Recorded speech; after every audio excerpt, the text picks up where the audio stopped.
First ഞാൻ ഇതിലോട്ട് ഇറങ്ങുമ്പോൾ ആദ്യം ഒരു ഇൻ്റർവ്യൂ കഴിഞ്ഞിട്ട് നമ്മുടെ ഫിലിം ഡയറക്ടർ ഭരതൻ സാറിൻ്റെ ഇൻ്റർവ്യൂ ചെയ്തിട്ടുണ്ട്. അത് സത്യം പറഞ്ഞു കഴിഞ്ഞാൽ ഭയങ്കര പേടിയായിരുന്നു. കാരണം ആദ്യമൊക്കെ ഉള്ള ഒരു കാലം നമുക്കറിയാം. ഇപ്പം ചെയ്തു തുടങ്ങിയപ്പോൾ എങ്ങനെയായിരുന്നു അതുപോലെ നമുക്ക് ഭയങ്കര പേടിയാണ്. ഒന്നാമത് വലിയൊരു ഡയറക്ടറിൻ്റെ ഫ്രണ്ടിൽ നിൽക്കുന്ന അന്ന് കത്തി നിൽക്കുന്ന കാലം.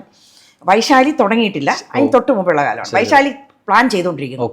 ഇത്രയും ടാലൻറ്റഡ് ആയിട്ടുള്ള ഒരാൾ അദ്ദേഹം എന്ന് വെച്ചാൽ നന്നായിട്ട് വരയ്ക്കും, എന്താ പറയുക, ഡയറക്ഷൻ എല്ലാം ആർട്ട് ഡയറക്ടറായിട്ടാണല്ലോ അദ്ദേഹം വരുന്നത്. അപ്പോൾ അത് നമ്മൾ ക്വസ്റ്റ്യൻ ഉണ്ടാക്കുമ്പോൾ നമ്മളിങ്ങനെ പറഞ്ഞു തരും, ഇതാ ഇങ്ങനെ നിൽക്കൂ, ഈ ആംഗിൾ നിൽക്കൂ എന്നൊക്കെ പറയും. നമ്മൾ കോമ്പയർ ആയിട്ടാണ് നിൽക്കുന്നതെങ്കിലും അദ്ദേഹം പറയും ഇതാ ഈ ആംഗിൾ നിൽക്കൂ കേട്ടോ, ഇതായിരിക്കും നല്ലത് എന്നൊക്കെ പറയും. അപ്പോൾ നമ്മളെയും ഡയറക്റ്റ് ചെയ്ത് പക്ഷെ അതൊരു ചെയ്ത് കഴിഞ്ഞപ്പോൾ ഇതൊരു ഇത്ര എളുപ്പത്തിൽ ഇത് കഴിഞ്ഞു. കാരണം ഓപ്പോസിറ്റ് ഇരിക്കുന്ന ആൾ അത്രയും കൂളാക്കി നമ്മളെ വളരെ എന്താ പറയുക നന്നായിട്ട് വളരെ കംഫർട്ട് സോണിൽ ആക്കുമ്പോൾ നമുക്ക് ഇൻ്റർവ്യൂ നന്നായിട്ട് വരും.